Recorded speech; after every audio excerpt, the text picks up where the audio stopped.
Hey, it's Jared with Gear and Light. Today we're going to talk about my Sony a7S III rig that I use for filming projects. I also have used it in a lot of videos here in the studio, but I wanted to talk about it because I most recently used this setup to film a music video, and it just worked out really well for me. There are a lot of different ways that you can configure camera rigs like this and set them up. It is personal preference and what you're most comfortable with, and also it does come down to what you're filming as well. So I wanted to talk about my setup here. And then there's also going to be some modifications that I'm going to make. I typically am filming on the Sony a7S III, which typically is mounted, and I'm looking into it right now. However, I have the Sony A1 there right now. The Sony A1, I sold off most of my other cameras so that I can get the Sony A1. I think it's a great camera. I've talked about it in another video, and I've spent a lot of time with it and plan to talk about it in yet another video coming soon. So if you're interested in the A1, make sure to subscribe to the channel. But the a7S III rig here, I built this out because I needed something that was pretty much self-contained, that had everything, that had one single power source, that was very versatile, that I could use in a lot of different environments, whether I was shooting interviews or shooting videos for YouTube like this, or if I was going to go and shoot a music video. I also built just kind of a simple director's setup here that I've used in a couple of occurrences just to allow people to view what's being filmed as seen through the camera. So I'll talk a little bit about that at the end. We're going to start out with the rig here though. Before I get started, everything that is on this camera rig I purchased and decided upon myself without any sponsorship or anything like that, with the exception of the Hollyland wireless receivers. Really the only reason I'm doing any sort of wireless transmitting here is because I did have access to them, and I'll talk a little bit about them, but I wanted to let you know up front, everything else that's here was purchased by me and decided upon without sponsorship influence. So what we have here is the Sony a7S III. That is the main camera body with the lens and all of the rigging built around it. It is small rig that is the cage that I'm using. Small rig makes great products. There are a lot of great cages out there.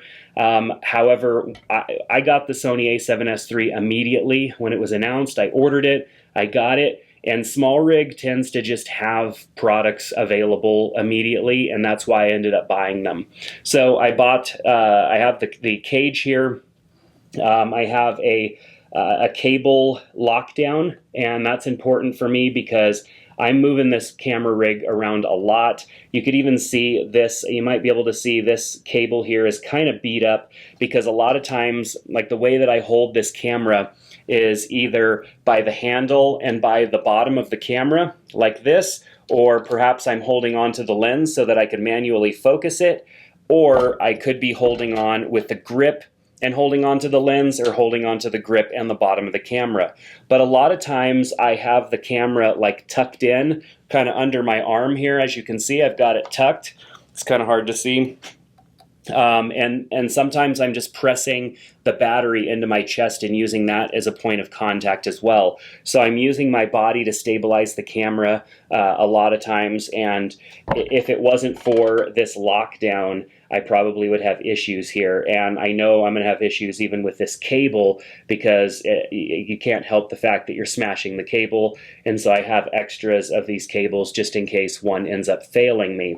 So the lockdown there, on this side I have a wooden grip. I'm not a super fan of their wooden grip. I don't know if you could see it here in the shot, but all it did was sprinkle on us a little bit while we were filming the music video, and you can see there's all sorts of discolorization in this wood. It's just not a very nice piece of wood. It is comfortable, and I think that they did a good job on the design of it. I would maybe go a little bit bigger because the finger placement here is a little close together for me. But nonetheless, it works, and this is very easy to replace with a different hand grip, maybe of a different brand that just uses a better finish on the wood. But this just didn't, it doesn't look good. But I can adjust this at any angle, and that's great. And it's serving its purpose, even though, you know, it's got some water spots on the finish.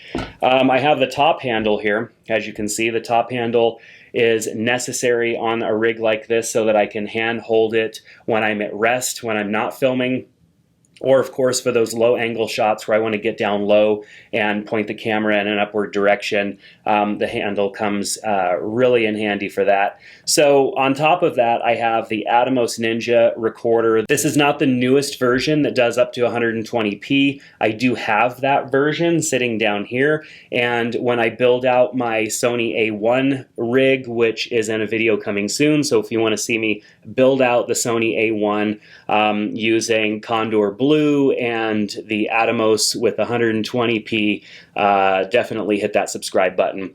But the Atomos works really good because I edit on a Mac, and so having it just go straight into the SSD, and then I could put that on the Mac, and we have ProRes footage that just, you know, edits beautifully on a Mac.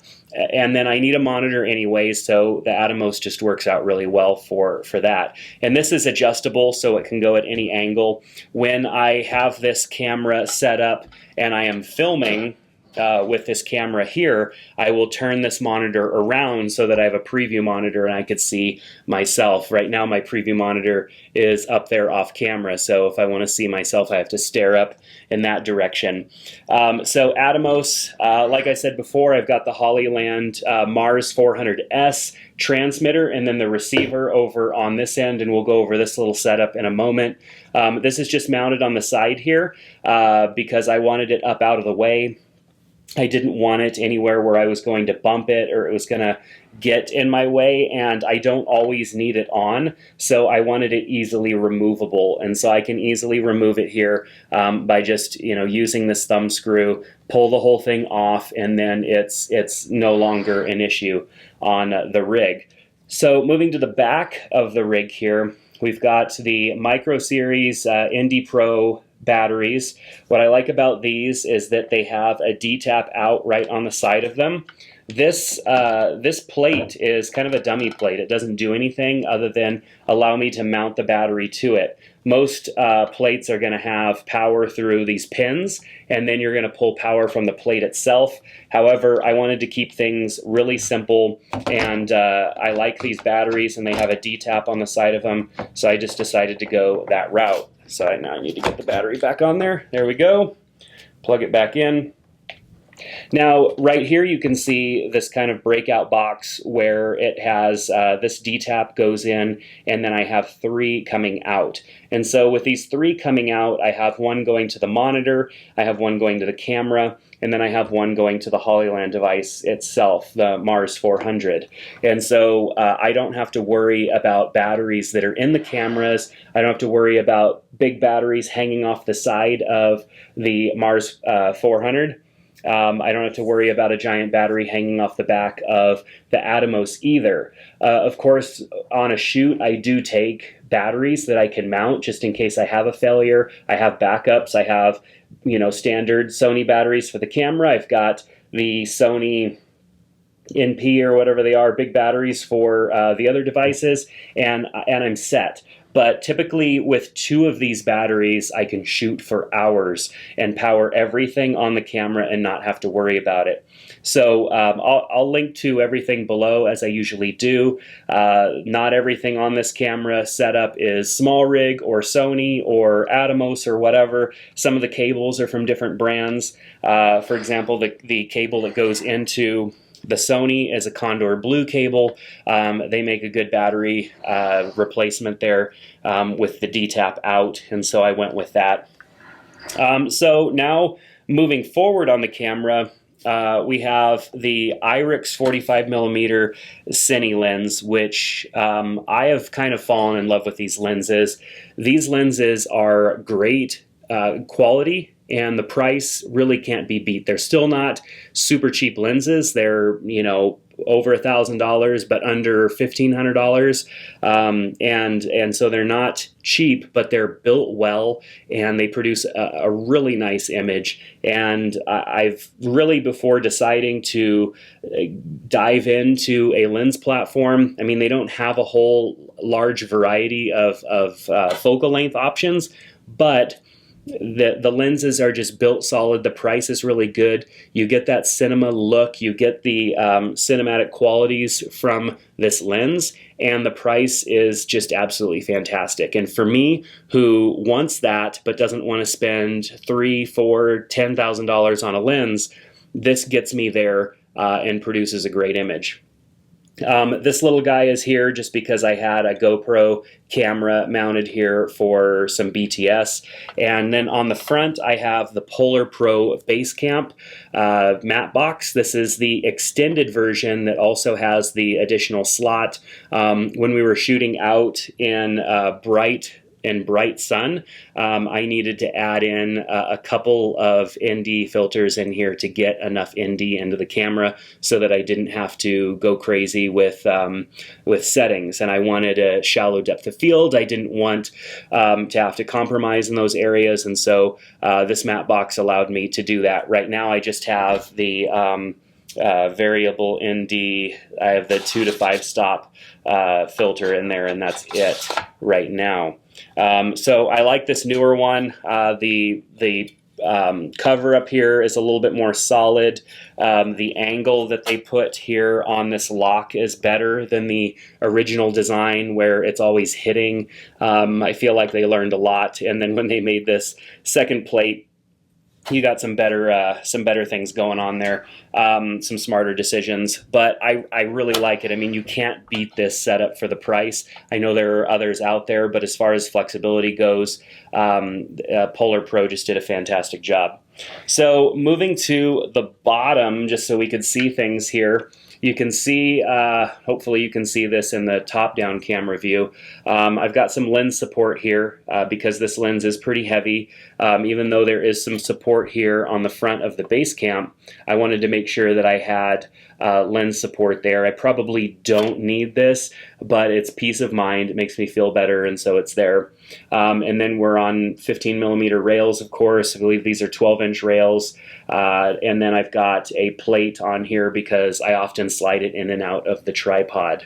So that is about it. Of course, with the wireless transmitter, I use the wireless transmitter to send a signal to an external monitor, which is this little setup right here. It's not the prettiest setup because usually some of these, like this monitor is doing something else. Usually I'm looking at this monitor to monitor my top-down camera, which right now does not have a monitor because it's right here.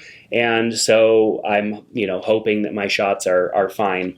But this Andycine 4K monitor is great, fantastic quality, good battery life, super lightweight, and then this rig here, this cage setup or adjustable cage setup, can fit monitors of all different sizes. I mean, this will rise up and you can fit quite a large monitor in there. Obviously, I have it tightened down pretty small, not a whole lot of needed for this small monitor.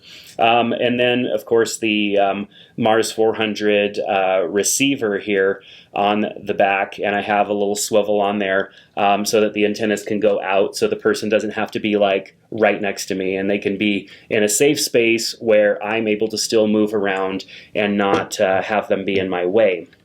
The only bummer about this setup is that it requires 2 batteries. I haven't done anything with like a V-mount battery or whatever yet. I don't use this often enough to really need that.